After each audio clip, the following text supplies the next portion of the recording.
Hello, everyone. Welcome to Aptera Owners Club. Just wanted to do a brief commentary on this virtual investor conference that was done a few days ago. And let's first start with this opening render of Luna. This thing looks really good. Looks amazing. Um, I'm pretty sure that this is a Photoshop render or some kind of digital render. This is not an actual photo. A couple of things make me think that it's not an actual photo. Number one, this does not look like the Luna that they have. If you remember what that looks like, it looks like this.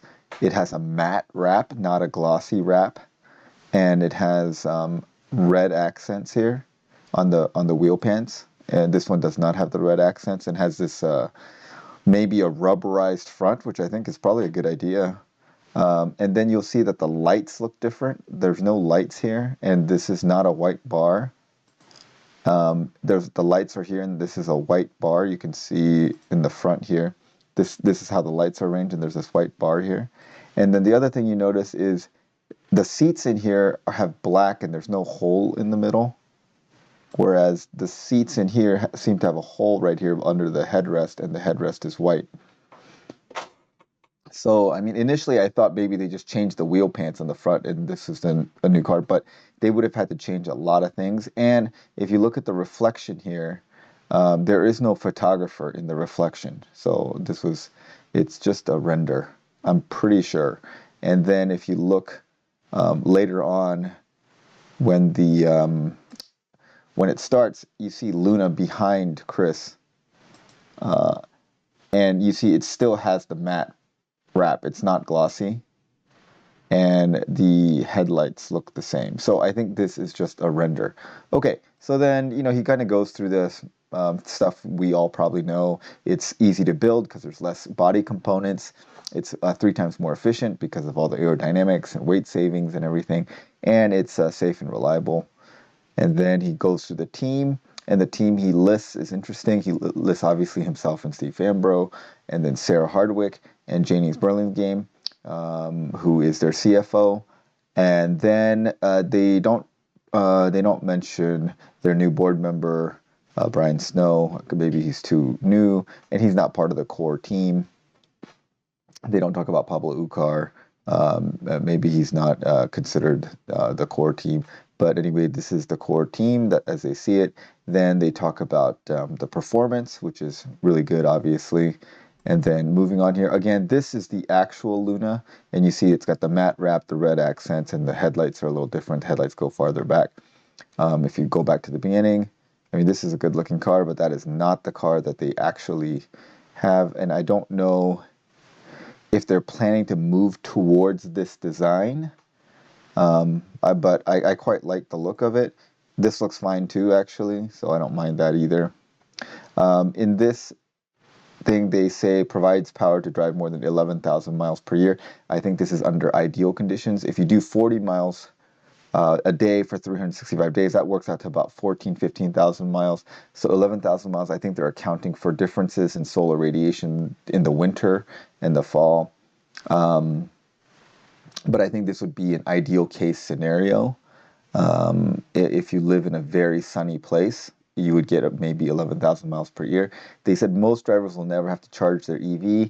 That seems pretty optimistic. At least in the United States, that's not true. The average person in the United States drives over 12,000 miles a year, so you would definitely have to charge it. You would not get that even if your driving was evenly distributed throughout the year. And then most people in the United States do not live in Southern California, where it's sunny all the time. Maybe they're talking about other countries, and including other countries, people drive much less in other countries. In the UK, people drive about half, so about 6,000 miles a year. So if you're driving only 6,000 miles per year, it's probably true that you'll be able to drive without charging their vehicle. And then again, the UK doesn't have very much solar radiation, so you have to take that into account. But saying most drivers will never have to charge is probably a bit optimistic. It would be more realistic to say that some drivers will never have to charge their vehicle, and that would have been an accurate statement. They have some patents going, and then they talk about how the solar charging does remove some of the recharge barrier for like apartment dwellers and things like that, and I think that's a great point. And then it gets a little bit, this is kind of this hasn't changed. This is their usual brochure that they've had for the past year. The only new information I noticed on this is they mentioned some company called Hinjua Tech, and I will probably do a follow-up video about them because that was kind of interesting. But we knew about Roush Engineering and Monroe and Associates helping them do the production design, and Alafe obviously runs their hub motors. And then this was an interesting slide where this is the first kind of official render of what their 4-door, 5-passenger sedan would look like. And it looks like they're going with a fairly traditional design. They covered the rear wheel for aerodynamic reasons. They're leaving the front wheel uncovered, which is, engineering-wise, the easiest solution instead of trying to cover it like the Ford Probe 5 concept that we kind of mentioned in our speculation video about the 4-wheel 5-passenger vehicle. Looks like they went with a camback design.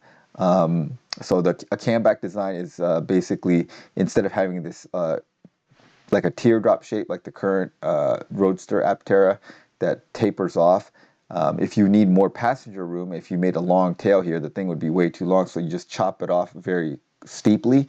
And this is named after a German aerodynamicist named Cam, and it's called the camback. And then notice if you make a sharp drop off here, it causes a turbulent airflow pattern behind here that acts as kind of its own tail, and you don't lose that much aerodynamic efficiency by doing a camback. So it looks like they're going with a camback design here.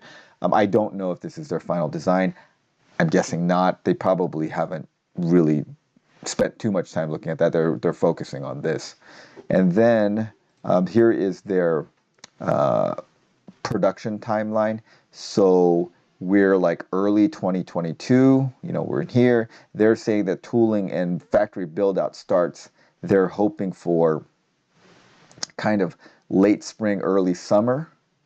And then they're going to deliver their first vehicle at the very end of 2022. So like, I suspect that in the best case scenario, one lucky Paradigm order taker will get their first delivery on like December 30th or something.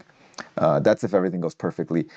I would frankly be very surprised if they did deliver a vehicle by the end of 2022, if this is their delivery timeline. No company has ever met their delivery timeline.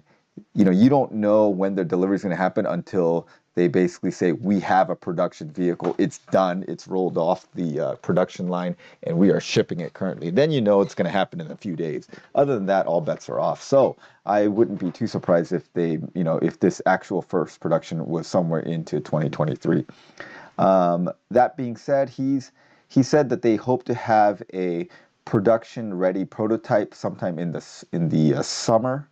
And then that would give them a few months to do validation and such on it, and then tool up and make production happen at the end of 2022. Again, I think that's probably optimistic. And then this ramp where they deliver 5,000 units in about 7 months after first production, that is a very aggressive ramp. I think things have to go very, very well. We know that Arcimoto has delivered, in the hundreds of vehicles after a year. Over a year or two of first production. Now, they did not get Monroe and Associates involved early on like Aptera did, so Aptera is better positioned to ramp this steeply, but this is a very steep ramp, and I don't know that it is going to ramp this steeply. But of course, I hope they do. I think a more realistic thing is that, first production happens sometime in the spring, and then it ramps more slowly. Maybe 5,000 units gets delivered sometime in here. But this is optimistic, and I think, in an investor call, people are going to be optimistic. But judging from like Rivian, Lucid, Arcimoto, and Electromechanica Solo, they have not ramped this quickly. Lucid delivered, 20, 30 vehicles, and then they were supposed to deliver hundreds, and they have not. They've stalled, and they haven't delivered even hundreds in 3 months since their first delivery.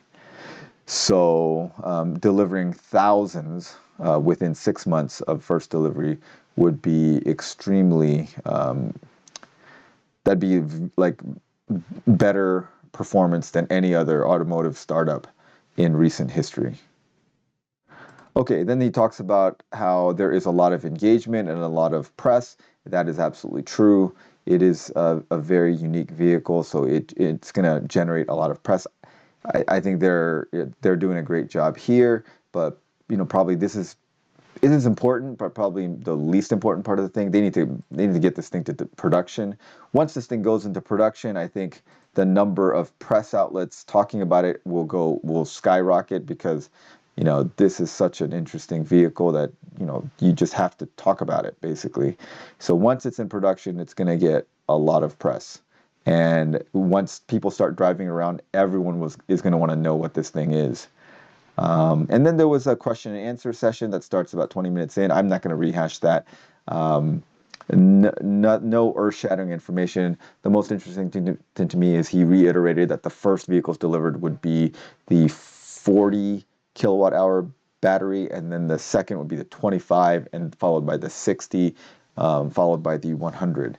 So the first people are going to be the 40 kilowatt hour. I suspect what's going to happen is the Paradigm owners that got the 40 kilowatt hour that live in California, they're going to get it first. I'm guessing the Paradigm Plus edition, I'm not sure if they're going to kind of push those out before the other 40 kilowatt hours. I'm guessing not. I'm guessing they're going to roll out the 40 kilowatt hours in California and maybe nearby states next. And then maybe they'll start working on the Paradigm Plus 1000 while they work on the 25 kilowatt hours. I'm not real sure how that works, or what exactly their plans are. But if you want to watch the Q&A, I'd go back to this, the full video, and start watching a little past 20 minutes. But yeah, I'll definitely do a follow-up video, maybe about camback design and about let's see, where were we? Yeah, this Hinjua Tech. That was pretty interesting.